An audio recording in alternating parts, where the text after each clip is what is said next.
Hello friends, Chrissy here.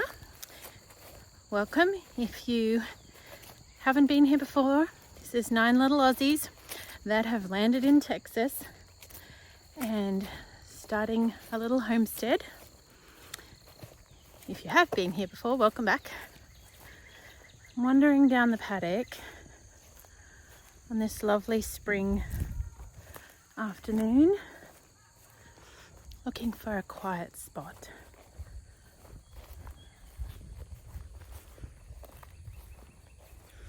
There is pollen everywhere.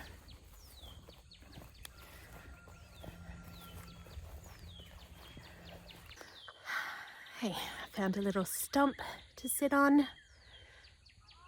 So lovely down here.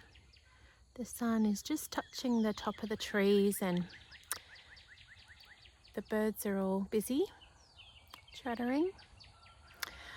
I really just wanted to come on and talk about something that I have been thinking about a lot at the moment. It's just on my heart and mind because it has been about yesterday, exactly 12 months since our family landed here in America from Australia, which is my homeland and really where my husband spent most of his childhood. He is American and came back and forward. His parents were working over there for the last 50 years as missionaries. And so he grew up a lot of his life over there, but spent a number of years in both places. So anyway, a year ago, we moved over here to really be with family. His parents were getting ready to retire and they have had families split over 2 continents for decades. So to have everyone together on the same continent anyway, and at the moment in the same state, which is nice, we thought it was important to be able to take care of them. I'm getting distracted by the birds. They're so pretty. I'm still learning to identify what is what. I know a few of them now, but lots I still don't know. The whole story of how we got here is, I've written about it quite extensively on my blog, but what has been on my mind particularly has been the last 12 months and the changes. So much has happened in the last 12 months and a lot of amazing things, a lot of good things, some not so good things, some scary things, some, a lot of adjustment, definitely a lot of homesickness. I think that part has been tough on all of us. We have a lot of loved ones that we miss, and a lot of, I think when you're in a brand new place, it's sometimes you just long for what is familiar and safe and that you're used to. So that's been an adjustment. But there has been so much good as well. So, and I mentioned this in my last video, just the I don't even know what to call it, but just the simultaneous feelings of grief and sorrow for the loss of something with joy, hope, excitement for the future and for even what is right here, right now in our lap. It's a funny dance of emotions. So been spending a lot of time thinking about that and just processing that and contemplating the last 12 months and all that has been. I guess a year ago, we were in our Airbnb place that we landed in down in Crosby in right on Lake Houston. It was very beautiful and perfect. It was just perfect for a landing spot. And we were there it ended up being nearly 6 weeks. To start with, we were just getting over jet lag and trying to adjust our bodies to the new clock. And then, looking for cars and phones and opening bank accounts, all the new things that you have to completely start from scratch when you do an international move. There was a lot of things to sort of getting our head around insurance and how that works here, health insurance and car insurance and all the things. While at the same time thinking, where are we going to go when our time is up here at this Airbnb? Because that was only ever, just a stepping stone.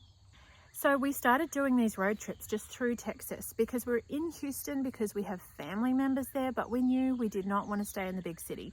From before we even left Australia, we had plans that we wanted to be on land, whether it was renting or whatever the Lord showed us to do, and be able to grow food, be able to have space for the kids to run and be active.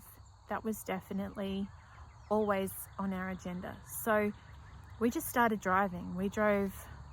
Now Texas is big. It's not as big as Queensland. Queensland's about 2.5 times bigger than Texas, but it is big. And so we didn't cover all of Texas. We went, because we didn't want to be too far from Houston, where our family is. So we went up as far as Waco, and then to the north we went as far as Mount Pleasant, and then down the east side and over to Beaumont. And so we just drove around just looking and thinking, where are we going to go? So one of the biggest challenges when we first got here was because really we did come on a wing and a prayer. And I know to a lot of people it probably would seem very foolish. We came just heeding the call that we felt in our hearts that this is what we were supposed to do. And we both knew it. We just knew it. When you know deeply that you're supposed to do something. And so many doors had opened with my immigration, with all the hoops we had to jump through there and expenses. It just struck me in the last couple of weeks of just thinking through these things, how many times the Lord just opened doors that we could not have opened, and answered prayers, and divine appointments with people, the amazing people we've met. So a lot of things were very frightening for me coming here. It's not like I'm a globetrotter. I have never been anywhere. I am just a little Aussie country girl that grew up in the bush. And the one other time I had made an international flight was when on our honeymoon we had gone to Vanuatu, which is just a 4-hour flight, just a hop, skip and a jump across the ocean. It's a little archipelago of islands, and we had gone there for 2 weeks for our honeymoon, and that's the only other time I'd gone anywhere. So I got a bit of a shock. I really did. It was amazing. I really did think that I don't know why, I just didn't think it would be that big of a shock. I thought, well, America's probably not that different. You watch American TV all the time in Australia, and I'm married into an American family, so I'm pretty familiar with, some of these cultural things, differences. But it just was so different, so very different. And some of it very frightening. The roads terrified me. I would not drive for, I think it was at least a couple of months before I drove any more than just along our little street we were on. Trying to, it's rewire your brain when you have grown up an entire, 4 decades of your life driving on one side of the road, and then having the road rules and everything, and the traffic. That's another huge difference, is the population density. There are so many people in America, especially in Texas. Well, and I don't really know the rest of America. I'm told that on the East Coast, it's way more. So my little old head can't even imagine that. So anyway, lots of things to adjust to and get used to. It is funny to me that I have both at once felt far more freedom here in America than I did in Australia, but also far more, and what I mean by freedom is, you know, things like on the 4th of July last year, people letting fireworks off everywhere, and we were renting outside of the city limits. And so if you're outside of the city limits here, you can do fireworks, no problem at all. Whereas in Australia, fireworks are illegal.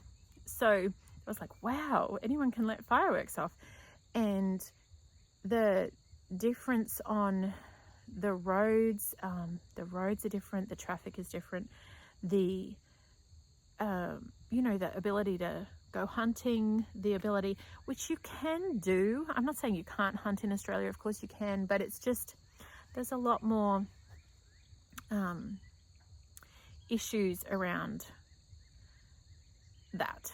Anyway, I'm not going to go into that, but you know, firearms and all that. There's a lot more liberty here, shall we say. But at the same time, I felt a huge difference in, and this is just my honest experience, I don't know, I did not feel as safe here as I did at home. And I think partly that is because this was so unfamiliar to me, so foreign and different. Partly I think it's the population density. When you have a lot more people, you're going to have a lot more crime. You're going to have a lot more to deal with, you know, more traffic, more accidents. And when we moved into up to East Texas, and we were in a rental property at first, about 15 minutes from here, we were broken into within a couple of weeks of being there, and that was terrifying. I actually had taken the kids out during the morning. I came back around lunchtime. My husband was at work. My 2 eldest boys were away on a camp, and so our very eldest was away with his grandparents helping them. The 2 other next down were away on a camp. So it was me and the 4 littles. I walked into the house and I just had this feeling. I walked down the hallway and into our room, and I just saw smashed glass everywhere. And my first thought was, could a deer do that? Which I know is actually pretty silly because we have got a big fence. But that was my first thought. And then my second thought was, oh, I don't think that was a deer. And what if they're still in the house? And so I kind of backed up the hallway. I said, kids, go get in the car. And we all got back in the car. And my daughter, who was 7 at the time, she said, Mummy, I heard someone stomping in the hallway. And so I just I ran, I bolted, called our landlord. He's ex-military, and he just went round there. He said, you go wait, and he told me where to wait. And he called the sheriff, and he went round there and scoped it out. But the person had fled, and the sheriff said, yes, I think you disturbed them, because they had smashed it in with an iron bar, and then they had gone through a couple of rooms right near where they came in, but then nothing else was touched. So I'd say they heard us, and when I fled, they probably fled. So anyway, that was terrifying. For a long time, I was very, very nervous about everything, going home, about sleeping, about everything. So, you know, that has never occurred to me.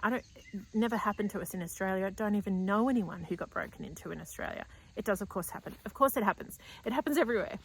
But that on top of just everything else being so new, and, you know, I felt like a bit like a cat on a hot tin roof. I'm just a bit skittish, like, what's going to happen next? So, you know, just a lot. It's a lot to take in. I have so much more compassion for, you know, I think about in Australia, there was back around the war, like we have a lot of immigrants in Australia. It's a very multicultural country. Back after the war, a lot of people from Greece and Italy, Germany, a lot of people came, and I just look at that now through totally different eyes, at what it must have been like for them to come to a completely new culture, the new foods. I wasn't expecting food to be so different.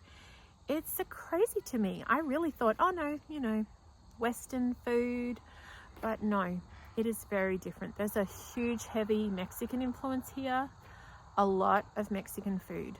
And I guess we're in Texas, so that makes sense that that's a particularly big deal here. Our kids have struggled with that a bit, to be honest. Those flavors are not flavors we're used to. They used to think they liked Mexican, but what they liked was an Aussie version of Mexican, not really Mexican. So just lots to get used to. It was hard on them too, from a lot of homesickness, missing friends,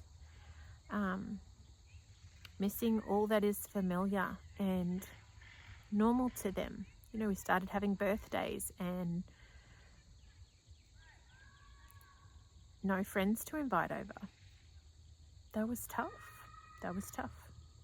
There are hard things about immigrating. There just are. But there are also amazing things. It has been such an adventure. And to go on this adventure as a family and see and discover all these new things together, looking back, we have so many memories already of things we've discovered. And another thing, so I've talked about a lot of negatives, right? A lot of the hard things, the homesickness that would just tug at our hearts and make us just honestly weep with longing for the familiar birds in the morning, the outback sunsets, just the being understood. That was a hard thing. A lot of times I would say things and not be understood. And of course, I've never had to deal with that before. But just that pull of longing for familiar, safe, what is known. But on the other hand, there have been, we didn't really know where we were going to end up. And I often feel like Americans get a pretty bad rap, from Aussies anyway. And I had this perception that, and I think there is often a perception that, Americans as a culture are so wicked and, run amok, and like there's gun shootings everywhere, and there's danger, and some of it, like you look at government policy and you look at some of the things you see on TV, I can understand where that perception comes from. But honestly, my personal experience from my feet here on the ground, living in this community and meeting other Texans, not just here, but the different places in Texas we've gone to, and we have traveled to South Carolina, and I found the same thing there.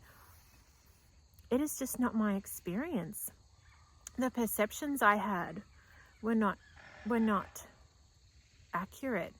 There is a deep culture of respect and honor in Texas that I just love. There's a culture of respect in Texas that everyone says, yes ma'am, yes sir. And it doesn't seem to me, at first I was like, is that just like everyone says that, but it doesn't actually mean anything? But it actually appears that it does mean something.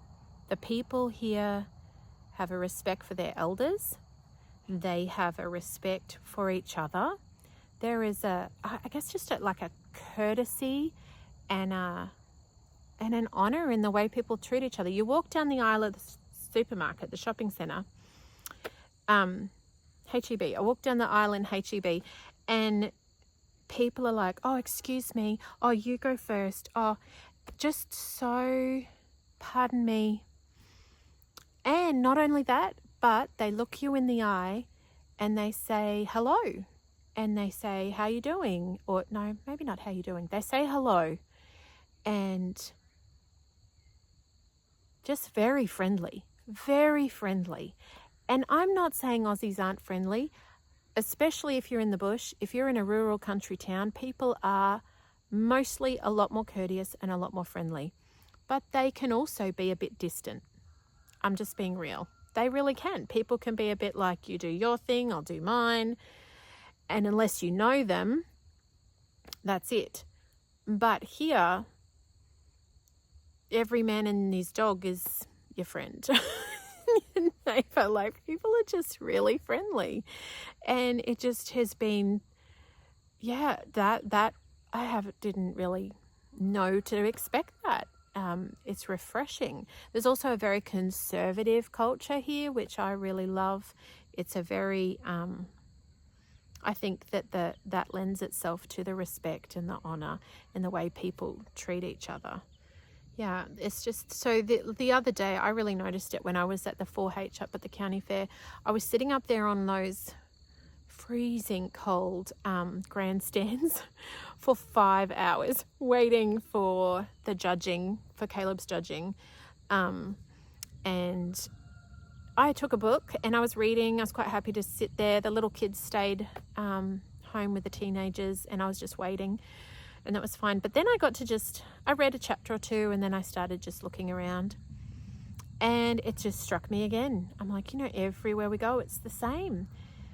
People passing each other, and there was family groups, there was people that obviously knew each other, people that didn't know each other, and across the board it was the same.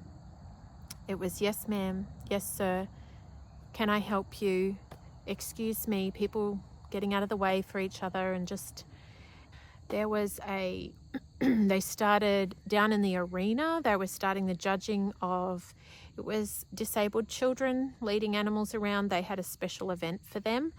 And the hostess lady who was talking with the microphone, she said, now, of course, before we get started, we want to pray. And so she brought a pastor in, introduced him, and asked him to pray. And which I thought, oh, that's a bit different. And then he not only prayed, he just shared openly the gospel and then prayed. I mean, now probably to Texans, they're like, oh, well, that's just normal. But it's not when you're from Australia. Like, that would never happen at the ag show in Australia, let me tell you. I cannot see that ever happening. Number one, most places won't let you pray anymore publicly in Australia. I hate to say that, but it is where we're at as a nation.